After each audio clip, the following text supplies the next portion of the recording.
Market है मामला ये है कि जो जमीन है करीब 5,300 वर्ग मीटर जमीन लगभग 5,000 से ऊपर मीटर। और ये जमीन अभिलेखों में हमारे लैंड है। 1952 में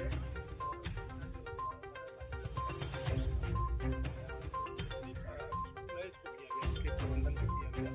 इस जमीन को 1 रुपये लीज पर दिया जाता है। इसका उद्देश्य सिर्फ ये होगा कि यहाँ की शैक्षणिक गतिविधियाँ संचालित, परंतु संस्था द्वारा जो जमीन थी उसका शुरू से ही व्यवसायिक इस्तेमाल किया गया और इस्तेमाल करके पट्टे की शर्तों का उल्लंघन किया गया और पट्टे की अवधि भी 1952 में 1982 में उसके बाद से लगातार 40 वर्ष जमीन पे बना रहा और वो इसका जो क्षति का मूल्यांकन हम लोगों ने किया है 136 करोड़ रुपए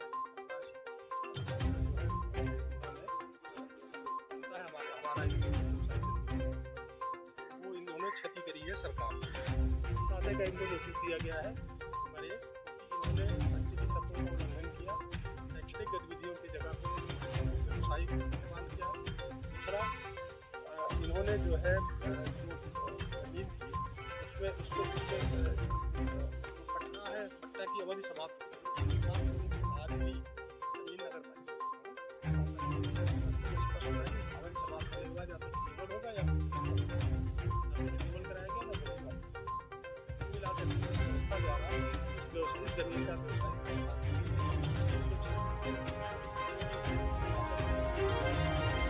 नोटिस और जमीन चूंकि अभिलेखों में वापस करने जमीन नगर पालिका के स्वामित्व चूंकि शामिल नगर पालिका के स्वामित्व में ही है, उसे फिर कोई नोटिस दिया गया कि अपना निर्माण है उसको हटाने, वहाँ से हटाने के बाद जो भी क्षति उन्होंने किया द्वारा ये निर्माण नहीं हटाया जाएगा, फिर इसके लिए प्रशासन के द्वारा कार्रवाई हो जाएगी। तो स्वामित्व नगर पालिका का हो जाएगा और क्योंकि उसमें दुकानदार हैं, दुकानदार काफ़ी है, तो एक अलग विषय है कि दुकानदारों का क्या है वो कराना चाहते हैं, किरायानामा नगर पालिका से कराना चाहता है, तो एक बात का विषय है। लेकिन फिलहाल संस्था को जमीन दी गई थी, संस्था ने उसको तो संस्था को हमने नोटिस दिया है और उसको क्या इसकी रिकवरी होगी जो रेवेन्यू का लॉस हुआ है? जवाब आएगा या नहीं आएगा।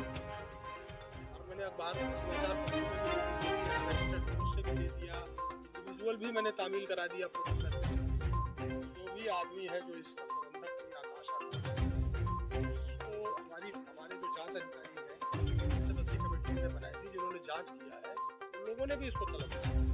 वहाँ भी ये कोई अपने पक्ष में कोई अभिलेख दिखा नहीं पाए, उनको पूरा अवसर दिया गया अपने अभिलेख दिखाने के लिए, पर इनके पास अभिलेख नहीं। राकेश पंजाब। अच्छा, आपकी भी यहाँ एसडी मार्केट में दुकान होगी, प्रशासन ने नोटिस दिया है और प्रशासन का आरोप है कि वह शैक्षिक मतलब शिक्षण संस्थान के लिए दी गई थी, जबकि इसका व्यावसायिक रूप से इस्तेमाल किया गया और लीज पर दी गई। क्या कहना चाहेंगे? सन 1982 से हम यहाँ किराएदार हैं और हमारा 200 रुपये किराया है। आज तक हमारा 200 रुपये जब हमें दिया गया था उस टाइम हमारे यहाँ मार्केट बनी हुई थी, हमें शैक्षणिक संस्थान करने का था ना, कभी किसी के सामने ये बात है ये शैक्षिक स्थान के लिए है, शिक्षा संस्थाएं चलेंगी, ऐसा कुछ नहीं। क्योंकि शिक्षा संस्थाएं पहले थी कभी जब मार्केट बनी उसके बाद ये MDA से भी नक्शे पास हुए, नगर पालिका से भी नक्शे पास हुए, तब उस प्रशासन कहाँ सोया हुआ था? क्या उसके बाद कोई चेयरमैन नहीं आया, प्रशासन नहीं आया, DM नहीं आए? क्या उन्हें तब नहीं लग रहा था? ऐसा क्या कारण है कि अभी एकदम जो है तानाशाही आदेश हो गए, बस 7 दिन के अंदर अंदर खाली कर दो, तोड़ने के भी पैसे ले जाएंगे, इसके भी ले जाएंगे। और कुछ पेपरों के माध्यम से आज जो जानकारी हुई सुबह कि भाई प्रत्येक दुकान पर सर्वे किया जाएगा और जानकारी की जाएगी, तो मेनली तो दुकानदारों में ये रोष कल से चल रहा था, परंतु आज ये पढ़ने के बाद ये रोष आया कि भाई क्या कारण है कि जो व्यापारी अपनी रोजी रोटी कमा रहे, एक दुकान पे 2 पार्टनर भी हैं, सिंगल पार्टनर भी है, उनके पास 4 लड़के भी हैं, उनके परिवार भी पल रहे हैं। हमारे एसडी मार्केट ये 824 दुकानें हैं जिनके पास कम से कम 5000 परिवार हैं, जिनकी कम से कम लाखों लोग बेचारे प्रभावित होते हैं।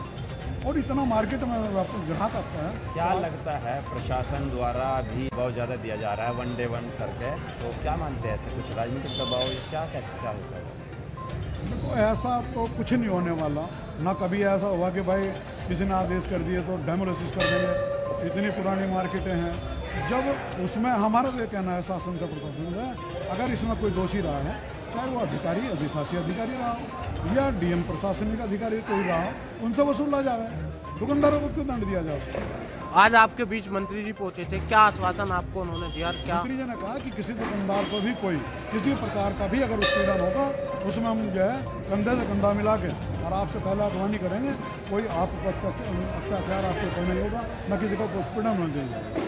माननीय संजीव मंत्री जी थे और कपिल अग्रवाल भी थे। क्या नाम आपका? मेरा नाम अनिल नामदेव। अच्छा, यहाँ आईटी मार्केट का विवाद चल रहा है, नोटिस दिया गया है, मंत्री जी आए थे, क्या पूरा मामला है? और आईटी कॉलेज का कोई मार्केट का कोई विवाद नहीं है। आईटी कॉलेज मार्केट का जो 5-4 दिनों से समाचार पत्रों के अंदर लिखा हुआ आ रहा है, उसके आधार पर लोगों को धीरे धीरे दुकानदार भाइयों को पता लगता चला रहा है। लगभग 45 साल से हम लोग यहाँ के किराएदार हैं और किराएदारी के रूप में हम बिल्कुल सुरक्षित व्यवस्थित चलते आ रहे हैं। संस्था यहाँ देख रही है उससे हम पूरे पक्ष में है उसके, और हमें उससे कोई परेशानी नहीं है। अच्छा, रही जहाँ तक प्रशासन की बात हिसाब किताब लेने की, वो जो आपका मैनेजमेंट है उसका ठीक ठाक पूरा जो करना है काम है उसका है। लेकिन क्या हुआ, आज अमरगला के पत्राचार से मालूम हुआ कि भाई दुकान सर्वे होगा, उनकी रसीद देखी जाएगी, पुलिस बल साथ रहेगा और पूरा छानबीन की जाएगी। तो इससे व्यापारियों में आक्रोश हुआ। उस आक्रोश को देखते हुए हम लोगों ने मीटिंग बुलाई और मीटिंग बुलाने के बाद में मतलब जो है सभी लोग जो यहाँ के पूर्व सांसद रहे, सभा के यहाँ के जो जिलाध्यक्ष हैं प्रमोद त्यागी जी, हरेंद्र मल्लिक जी, राकेश शर्मा जी, उसके बाद माननीय मंत्री जी जो यहाँ के सांसद रहते हैं फिलहाल वर्तमान में, श्री संजीव बालियान जी और कपिल देव अग्रवाल जी, ये सब लोग आए। हमारे दोनों मंत्रियों ने मिलकर के बहुत अच्छा सुझाव दिया। एक चीज़ बताओ, इसमें तहसीलदार की रिपोर्ट है, जिम की रिपोर्ट है, जब डीएम ने आदेश करा तो वो कहाँ से जाएगी, कहाँ से मंत्री वगैरह काट देंगे? आपकी बात लाख रुपए की, इस बात के बारे में हमें कुछ ज़्यादा जानकारी नहीं है। हमारा कहना सिर्फ यहाँ के दुकानदारों का ये है कि हम लोग किसी को रसीद अपनी क्यों दिखाएं और दूसरी संस्था में क्यों जाए, नगर पालिका में क्यों जाए, जब आपको मैनेजमेंट देगा। डीएम साहब का तो कहना है कि 84 पर पट्टा था, वो फिर खत्म हो गया, उसमें अनदेखी, वो कुछ जगह है, छोटी सी जगह है, थोड़ी फुटों पे जगह है, उस पर लीज थी 1982 तक, वो पूरी हो गई थी, केवल मात्र वो है। सरकार की हानि है, कौन पूरी करेगा? नहीं, वो भी अधिकारी करेंगे, कौन करेगा? वो हानि नहीं होगी। जो नाला था वो भी मैं आपको बताऊँ कागजों में बंद हो गया नगर पालिका से, वही बंद हो गया जो छोटी सी भूमि थी। अब उसका जो कागज है उससे अलग बात तो राजस्व की हो रही है। राजस्व की जो बात है वो तो हाउस टैक्स भी दे रहा है, वाटर टैक्स भी दे रहा है, जीएसटी भी दे रहा है, ये जो यहाँ का मैनेजमेंट है सारी चीज़ दे रहा है। अगर मांग पूरी नहीं होती क्या रणनीति रहेगी? मांग पूरी हमारी, हमें लगता है कि हमें आगे की रणनीति पर कोई विचार करना नहीं पड़ेगा। हमें पूरा विश्वास है अपने दोनों मंत्रियों पे कि उन्होंने जो बात कही हम पूरे संतुष्ट हैं और ये कंधे से कंधा मिलाकर रात दिन हमारे साथ रहते हैं। हमें कोई इनकी बातों पर कोई झुकाई नहीं है। ये हमारे मंत्री जी आज यहाँ पर पहुँचे थे।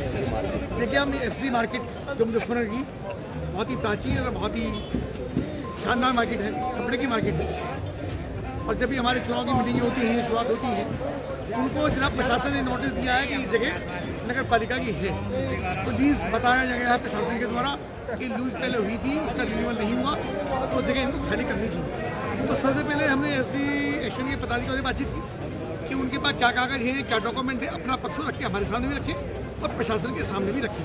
लेकिन उसके बावजूद भी बाजार के व्यापारियों ने आज यहाँ पर धरना दिया।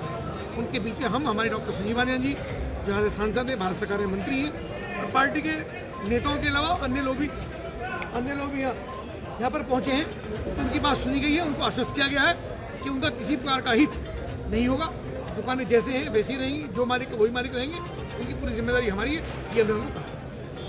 बहुत धन्यवाद। लेकिन नगर पालिका में हम लोग ज़्यादा